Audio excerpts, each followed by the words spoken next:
No dia 26, eu li Cadernos de Cizenando, do Adalberto de Queiroz, que é um poeta brasileiro contemporâneo. Ele tem inclusive uma página na internet, eu vou deixar o link embaixo.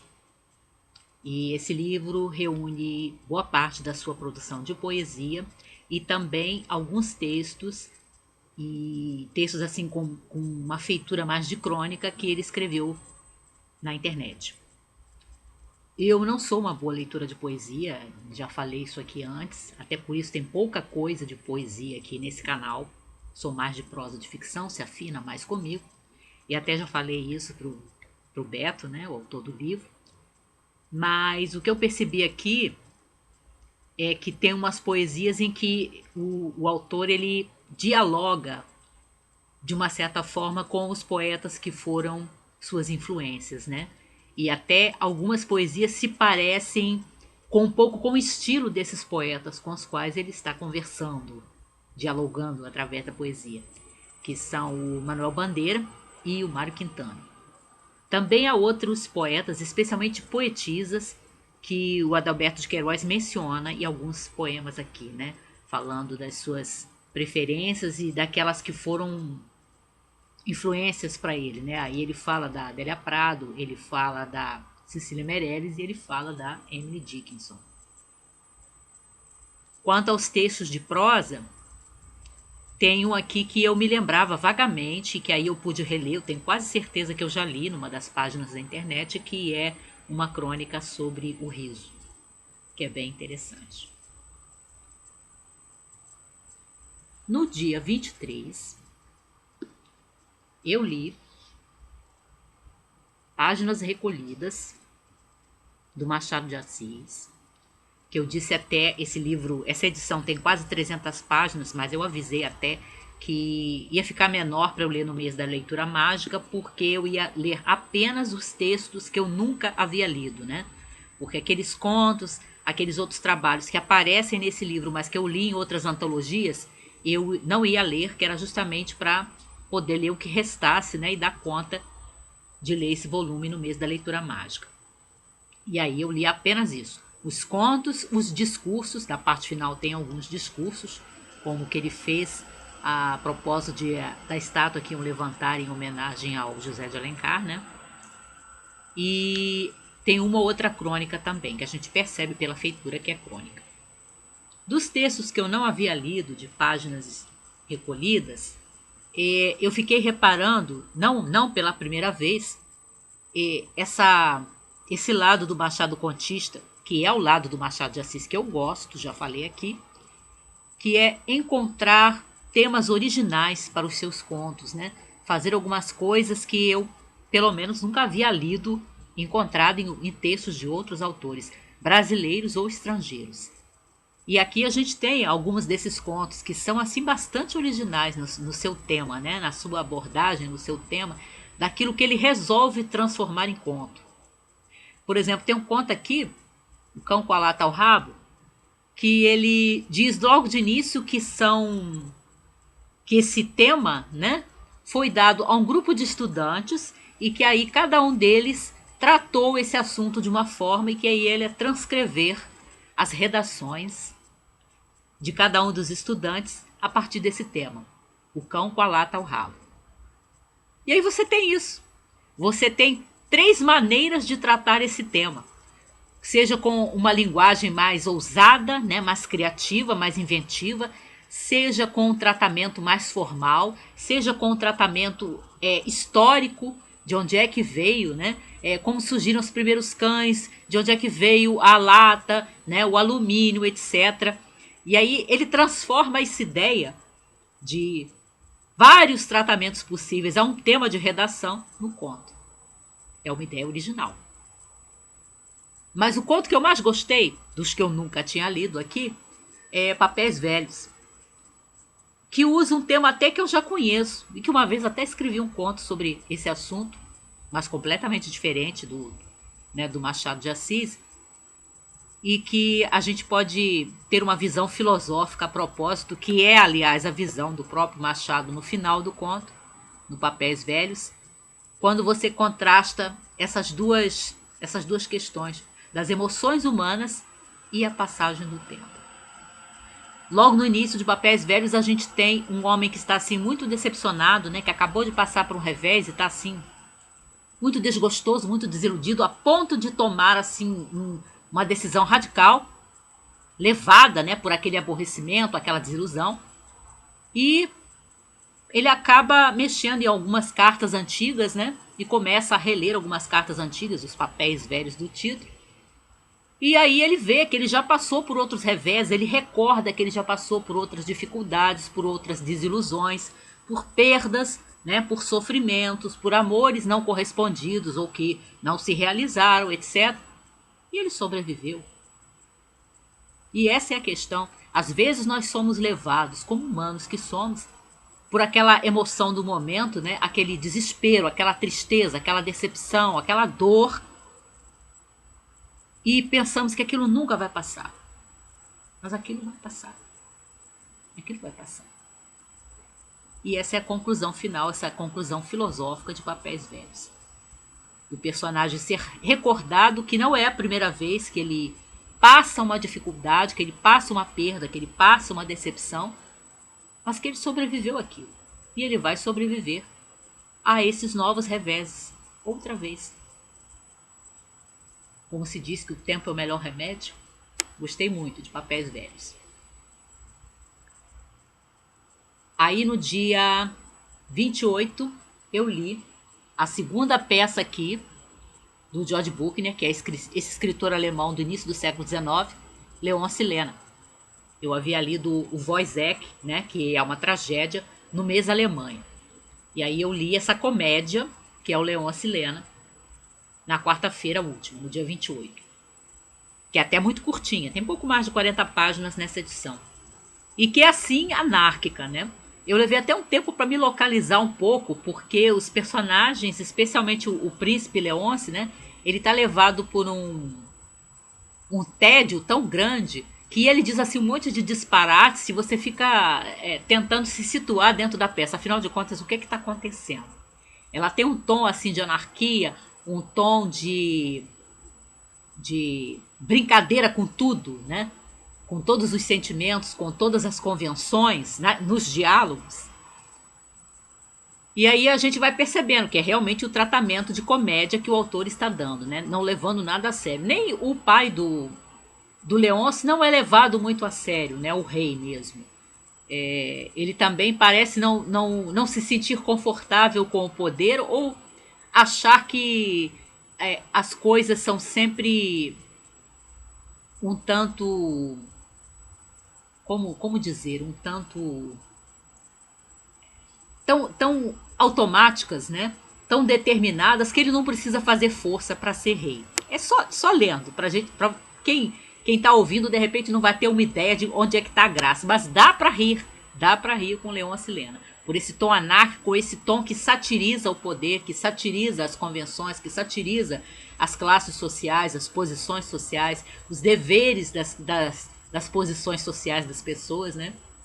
E a peça se desenvolve a partir do momento em que o príncipe Leonce fica sabendo que ele tem que desposar, né, uma jovem nobre, que é a princesa Lena, de um outro reino, para que os dois reinos façam aliança, né, através do casamento deles.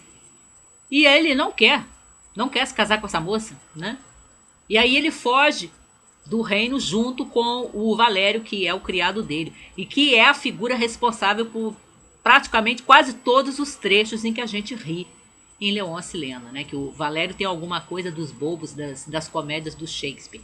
Tem coisas que o Valério diz que me lembram muito alguns bobos das comédias do Shakespeare, especialmente o de Como Gostais. Me lembrou muito.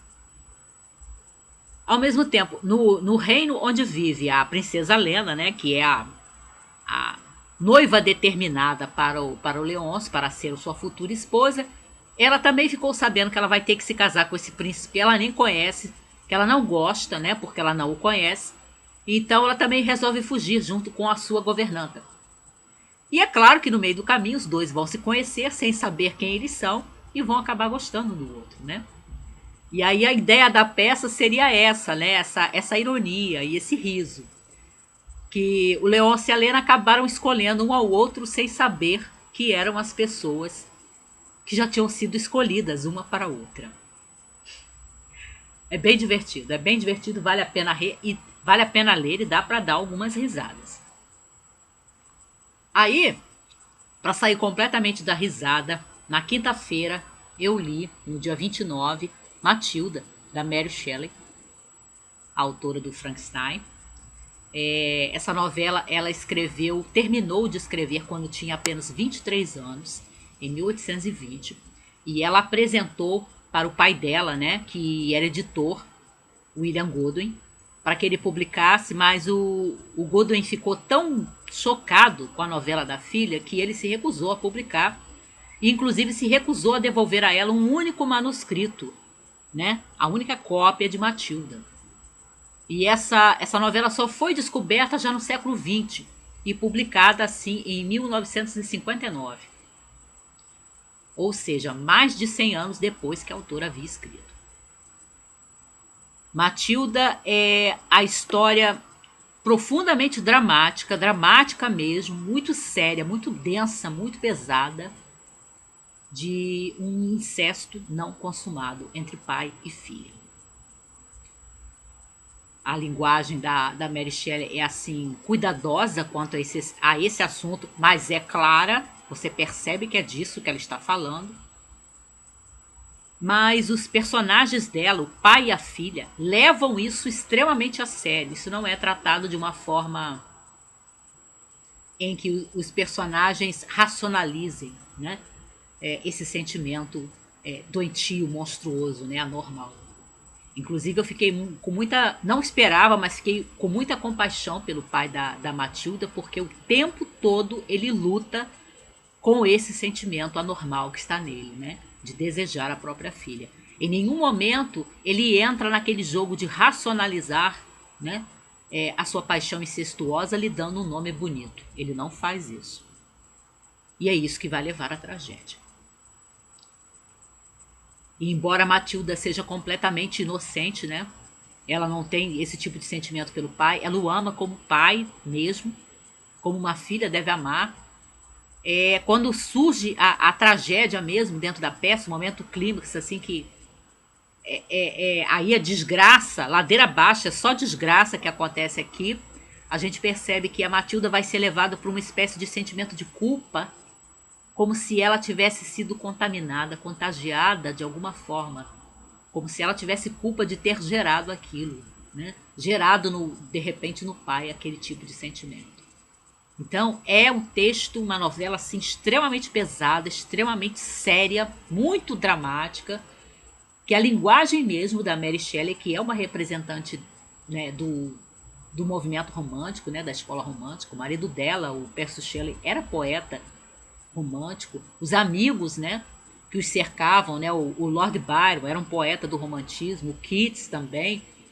Então a linguagem dela está dentro, se encaixa dentro do movimento romântico, nesse excesso de dramaticidade, nessa carga dramática intensa que o texto tem. Mas, e louve-se a Mary Shelley nisso, né, percebe-se que ela era uma escritora realmente, em nenhum momento esse excesso de drama fica engraçado, cai no ridículo, que era uma coisa que poderia acontecer, né?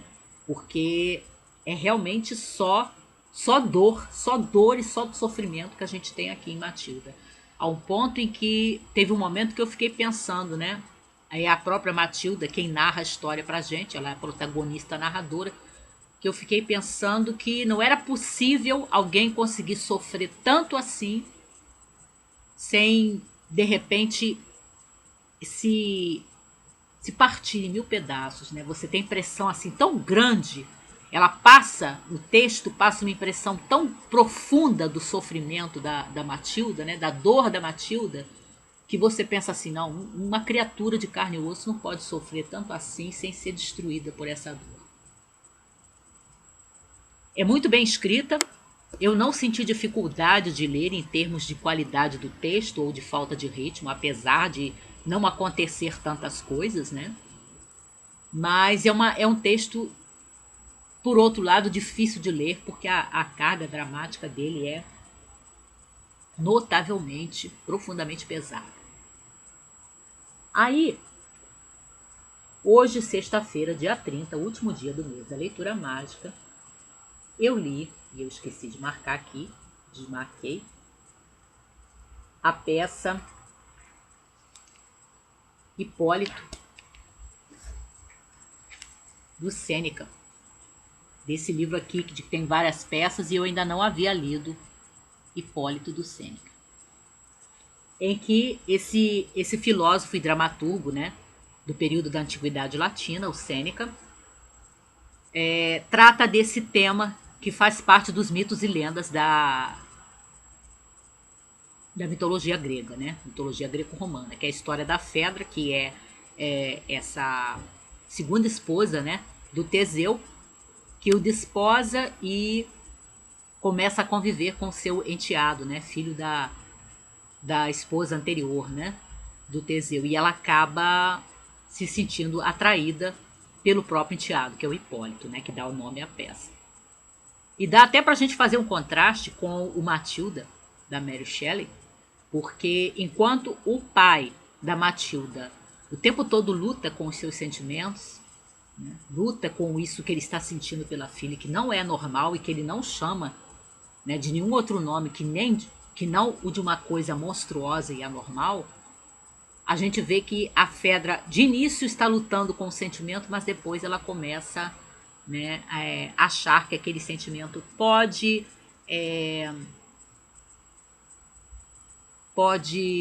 ser aceitável, né? E tem até uma frase que ela diz a certa altura da peça, né, que diz que o triunfo absolve a culpa. Ou seja, se você conseguir aquilo que você quer, não há razão para se sentir culpada, né? Se você for vencedor, por que se sentir culpado? Ou seja, a Fedra racionalizou. É verdade que ela não é mãe de sangue do Hipólito, né? Ela é madrasta, ele é o enteado dela. Mas mesmo assim o Sêneca trata essa situação com grande seriedade, né? Com grande dramaticidade, e faz um texto muito bonito. Eu teria que reler o Fedra do Racine, que trata desse mesmo assunto, e que eu li há muito tempo, em 2008, para ver se eu acho que é mais bonito ou tão bonito, né, quanto o Sêneca. Porque quando eu li o Fedra do Racine, eu achei a linguagem muito bonita. Mas dizer que a linguagem do Racine é bonita é assim, chover no molhado, né? Mas eu fiquei muito impressionada com o Hipólito do Sêneca, e eu achei que, como o Sêneca era um filósofo estoico, quando ele fala dos perigos da paixão, né, dos desatinos da paixão, de como a pessoa pode ser levada, e a própria história da Fedra do Hipólito vai mostrar isso, pode ser levada através da paixão a cometer, né, desatinos, a fazer coisas assim erradas mesmo, a mentir, a enganar, a lançar falsas acusações, a levar as pessoas à morte, né, levadas por essa paixão, ele não deixa de estar defendendo a sua posição como filósofo estoico, né? Porque o estoico ele vai falar disso, né? O estoicismo falava do controle das paixões, de não se entregar demasiado a nenhuma emoção violenta, né? A não deixar que as paixões dominassem o ser humano a ponto dele não ser mais o senhor dele mesmo, né? Mas ser um escravo dos seus sentimentos. É uma coisa sobre a qual o estoico vai falar, né? A filosofia estoica vai falar, e que o Sêneca, como filósofo dessa escola, vai valorizar e nos mostrar através de alguns diálogos da peça. E encerramos o mês da leitura mágica.